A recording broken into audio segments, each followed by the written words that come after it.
जगदंब ओम काळेश्वरी. जे आता मी बघणार आहे ते उतार्याचं करणार आहे.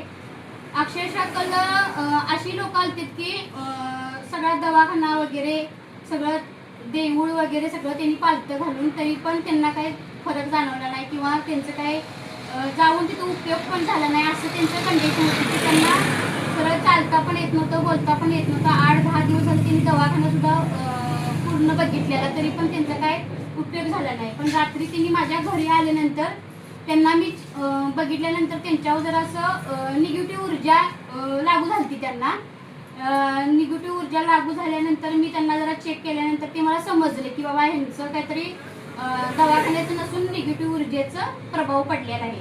त्याच्यामुळं मी त्यांना जे माझ्याकडं म्हणजे अंगार असेल किंवा आईचे काय विद्या असेल किंवा काय मंत्र असेल तंत्र असेल ते मी करून त्यांना त्यांच्यावर सगळं मी झाड फूक म्हणजे करून ते अंगारा वगैरे देऊन त्यांना मी आता रात्री त्यांना जायला सांगितलं आणि सकाळी परत आणि मी त्यांना यायला सांगितलं. तर त्यांनी सांगितले की काही बऱ्यापैकी मला फरक पडलेला आहे.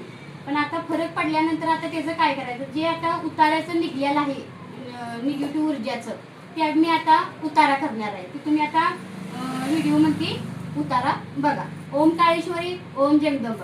जर आता तुम्हाला जर वाटत असेल की बाबा मी आता एवढा दवाखाना केला किंवा काय केलं ते जोरीशी केलं, कुणाच्या घरात सतत भांडणं होतात किंवा सतत दवाखान्यासारखा पाठीमागं लागलाय ते पण त्यातनं काय मार्ग जसं दिसत नसेल तर तुम्ही माझ्या गादीला भेट देऊ शकताय.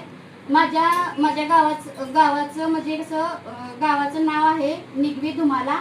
माझं नाव आहे अर्चना एक शिंगे. अर्चना एक शिंगे. तुम्ही माझा नंबर आहे 965703 या नंबरवर मला कॉन्टॅक्ट करून माझ्या गादीला तुम्ही भेट देऊ शकता. अक्षरशः तुम्हाला कुठेच जायचं जर दिसत नसेल तर तुम्ही एकदा कमी ना माझ्या गादीला भेट देऊ शकता. तुम्ही ओम काळेश्वरी ओम जगदंब.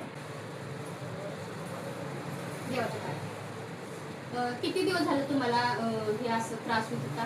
मला 8 दिवस जातो, 8-15 दिवस झाला आहे. मग दवाखाना पाहिला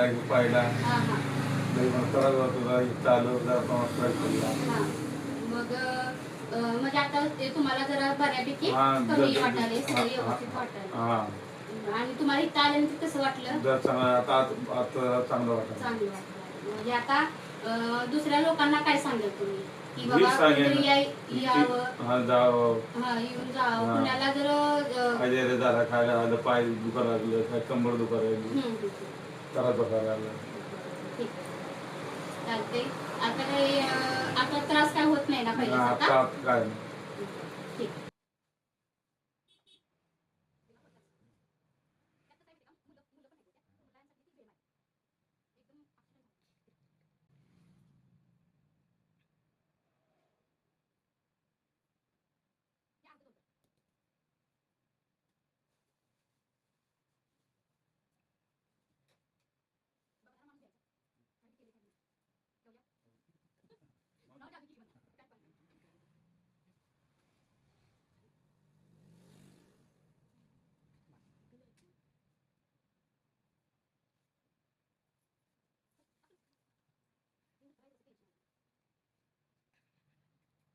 Perché andando preso.